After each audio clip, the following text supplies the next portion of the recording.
on it. Now it's got a little rain on it. It's misty and wet. So snow, rain, we do what we can over here. All right. We're trying. I understand that YouTube has just passed kind of a milestone. A huge milestone. It's its 5th birthday. It just passed 5 years old. Yep. And what does that mean in the web world? Because I call this news on the web on the web. What that means in the web world is that YouTube has made lots of strides in increasing its fan base. YouTube gets 2 billion hits a day. They're developing new technology. They're basically revolutionizing the way that we watch video on the web, the way we watch video, period, and really increasing the accessibility worldwide of video. They just launched a channel in South Africa. You know, they're just all over the place, and it's fantastic.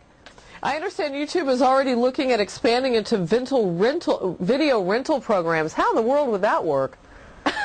Well, YouTube video rental is actually in its beta stage right now. They started testing it out with some Sundance films and found out that it was working out, and now they're giving that option to their content providers. So me, you know, Chris Mickens, I could shoot a video and put it for rental on YouTube, so I could actually get revenue from my personally produced video. And it's exactly, and it's only a matter of time before YouTube strikes a deal like Netflix and actually starts renting out the big name videos. Well, you know, the only problem I see with that is that these people who have these like reality streaming videos of themselves like naked inside their homes, it becomes then like a porn center. I'm not kidding, and that's got to raise some red flags. That could lead us to regulation if we're not careful. Well, definitely, and YouTube is very stringent on their policies to ensure that there's no nudity, no lewd behavior. I mean, sometimes people toe the line, but I've found that in general YouTube is very good about restricting that content. Well, that's interesting. I guess, you know, also you've got the situation where people have their children online, and, you know, yes. Everybody's got kind of their own taste about that, but if you can monetize it, I wonder what people will pay for. Because, I mean, people click on stuff now, they watch it because it's free, but I don't know if I would pay, you know, $15.99 to watch my neighbor in his webcam in his backyard cooking his steaks. Well, definitely. And the rental option is going to only be for certain channels, for certain, they call them on YouTube gurus or personalities. Those are the channels that are getting millions and millions of hits. The average person generally won't even want to monetize their videos, because who's really, like you said, who's going to pay $15.99 to watch me sitting around at home? Not very many people. So YouTube is aware of that. They're kind of putting it in the beta stages now to see how it works out and to see what kind of content they can actually provide for people. Well, you know, a lot of news websites, ours included, require that you at times watch a 10-second commercial video before you can watch it. This is true. Yeah, and I understand that users have to be on the lookout for these required ad views in corporate videos, music videos. Why is that? Well, you're going to start seeing a trend to have more ads in YouTube videos as they start adding more premium content. It's just kind of the nature of the beast. YouTube is seeing people are making money off YouTube, and YouTube has to make money as well. So it's not something that we really have to be wary of per se. It's just you're going to start seeing YouTube look a lot more like regular TV. In fact, Google has just announced that they're doing what's called Google TV. It's a set-top box. They partnered with Sony and Intel to put that on your TV. So you're looking at combining your TV subscription with web browsing so that people can actually be viewing, you know, videos like Charlie Bit My Finger on the big screen. So you're going to start seeing YouTube looking a lot more like your television station. You know, I realize you're so much hipper than I am. I'm a little bit more hip replacement. I mean, that's just so true. When I hear you talk, you know, Charlie Bit My Finger, I mean, it's so funny. You watch everything, I'll bet.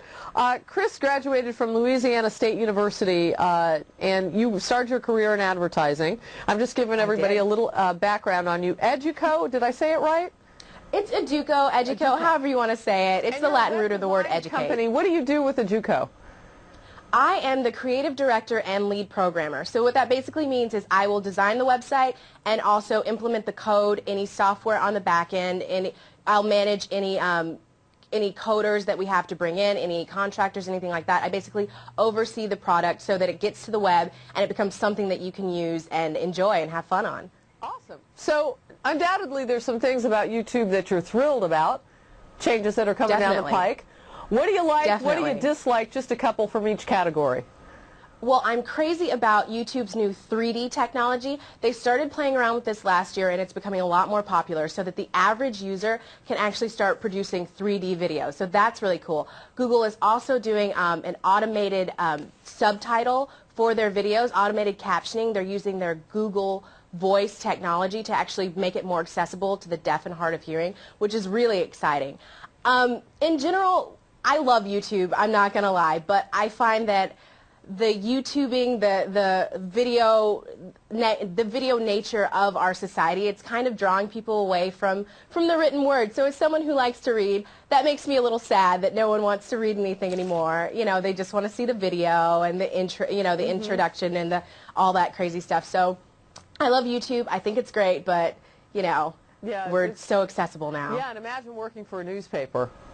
When you talk about the dying written word, yeah, exactly. I'm serious. Exactly. Just on a serious note, you make an excellent point. Chris, more hip than Harris, another point is, yeah, she's able to walk her way through the lingo and enjoys a good YouTube video, even though it's killing the written word. Chris, it's great to have you here this morning. You've told us some good things that are coming down the pike. What about the, and I want to do this real quickly, what about some of the other viewing sites that we should know about? You've got True Hulu Video, is it TrueVio.com? There's TrueVio, there's Vimeo. Vimeo is more of, you know, to put your content out, just like a YouTube. Vimeo is also great. The interface is a little prettier to look at, so a lot of people in the graphic arena are moving to putting their videos on Vimeo.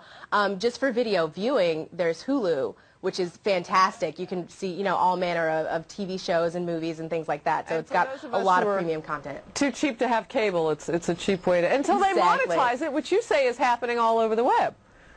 Well, this is true, but you know, for the time being, you can get it for free, and all you have to do is look a little harder sometimes, and you'll always find someone putting video on the web for free. That's for sure. I love it. Chris, two things from her. Live in the moment, enjoy it while you can, and look for it. Dig for it. It's always there.